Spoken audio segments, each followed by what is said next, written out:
I think I finally figured out why red pill men of all ages are still foaming at the mouth online. It's because feminism wasn't a phase. You see, more and more women of all ages are making decisions that primarily benefit themselves. And a lot of men are realizing something deeply unsettling, that even the women who seem to have their noses lodged deep in the ass crack of patriarchy, well, even those women possess some feminist traits. And what really terrifies these men is not just that women are changing, it's which women are changing. Because Red Pill Men and Theobros aren't actually angry at all women. They are worried about two very specific demographics: the young, hot women and the dependable, older women.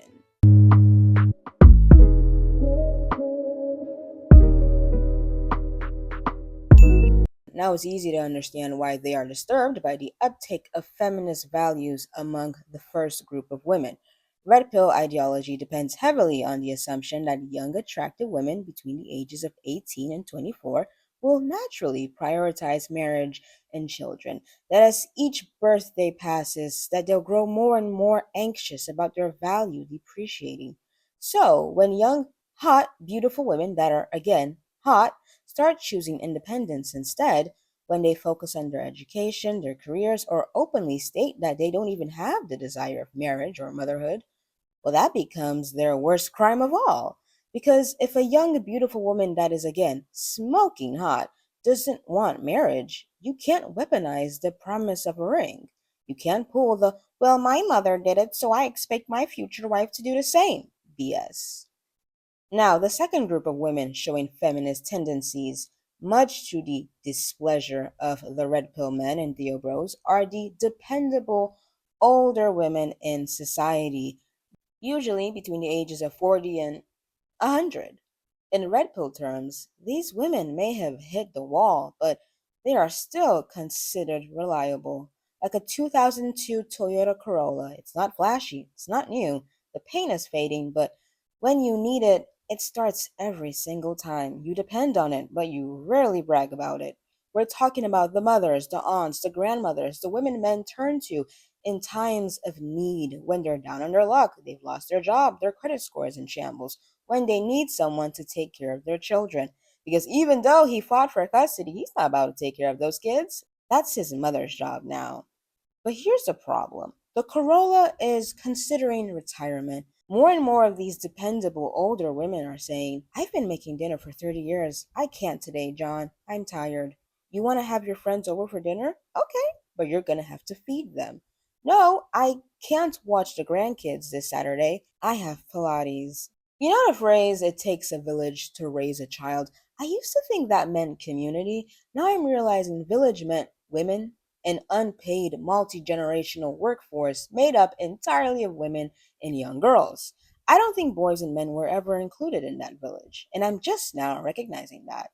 Anyway, there's a growing number of older women who are choosing themselves. They're not being rude, they're just rejecting entitlement and unreasonable demands.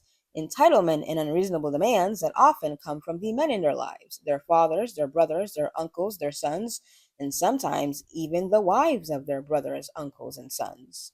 And they may not even realize it, but in doing so, they're exhibiting feminist traits. They're recognizing that they have a choice. They're realizing, I actually have the option not to be the default person who exists to serve everyone else. Maybe they're not loud about it as Gen Z and millennial women are online, but quietly, steadily, a growing number of older women are choosing to focus on themselves. And that shift is rattling some feathers because for decades, many men relied on them for comfort, food, housing, emotional regulation, appointment scheduling, childcare, and sometimes even financial support. For free. Always for free.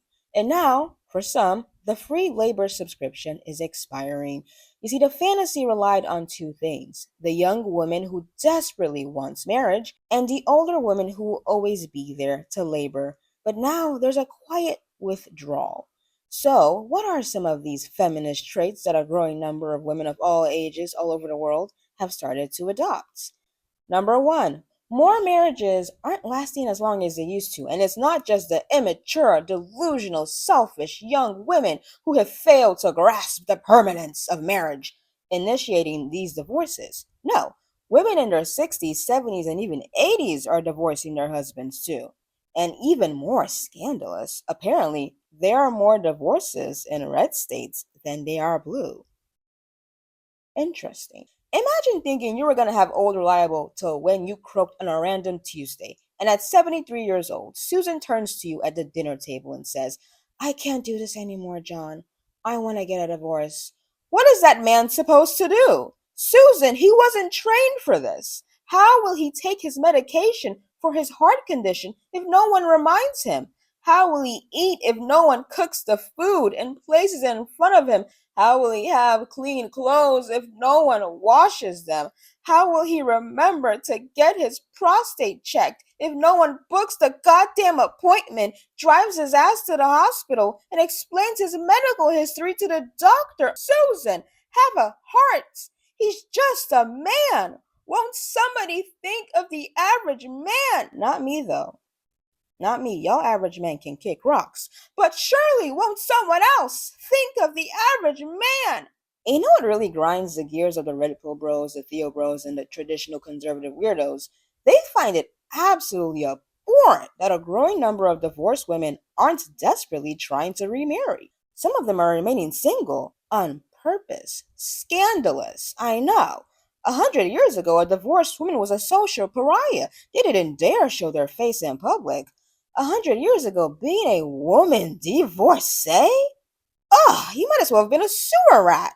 And most people assumed that it was her husband that left her. So a lot of these damaged women of society would absolutely hurry to get remarried to whatever quarter decent guy asks for their hand the second time around, just to regain some social legitimacy.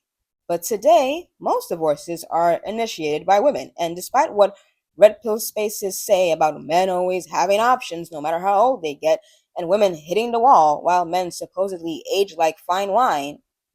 Okay. In real life, I've seen something very different. When I was 20, I worked in a retirement home. Most of the residents were men, and almost none of them had visitors. Like, I shit you not, I'm not trying to be dramatic or anything. There was only one guy whose family came to visit him, and I was like happy for him, you know? And then a nurse told me that the reason why his family came was because they were told he was going to pass on very soon. And he did. He passed on that week, in fact. So, yeah.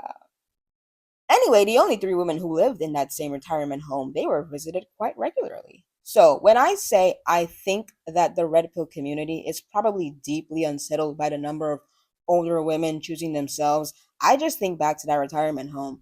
I remember who had visitors and who didn't. Because trust me, there are hundreds of thousands of lonely elderly men who would just love to be laid up in an older woman's house, getting 3 meals a day, getting their laundry done, getting driven to the hospital because you know these men don't be going to the hospital to figure out what the hell is wrong with them all on their own. But a lot of older divorced women, women in their 50s and up, are like, been there, done that, not going back. You would have to drag me by my eyelash, honey. A growing number of older divorced women don't want to get remarried and they don't want boyfriends or male companions. And male companion is Christian slang for your grandma got a man laid up in her house that is not your grandpa. Older divorced women are increasingly choosing to live out the rest of their lives serving themselves. And that sounds really, really, really nice and peaceful. I'm not going to lie to you. But for the older men who foresaw a guaranteed comfortable future where they would be able to bunny hop between multiple gray haired honeys, yeah, they should be worried. These men are surely going to have a smaller amount of options. Number two, the 4B movement. Asian women are literally fetishized by white men, black men, and other non Asian men for being cutesy, polite, submissive, and of course, incredibly wild in a bedroom. Again, assumed to be cutesy, polite, and an absolute freak in the sheets. Man logic, I guess. The 4B movement originated from South Korea, and it is a radical feminist rejection of traditional gender norms. It stands for four no's: no dating, no sex, no marriage, and no childbirth with men. This was a response to deeply entrenched patriarchal systems. By opting out of these institutions, participants aim to reclaim autonomy and resist societal expectations. This is a movement created by women in South Korea, and the 4B movement is definitely one of the largest displays of women possessing feminist traits I've seen in recent years. And it is also a big middle finger to anyone who refuses to accept that an increasing amount of women are tired of patriarchy and misogyny.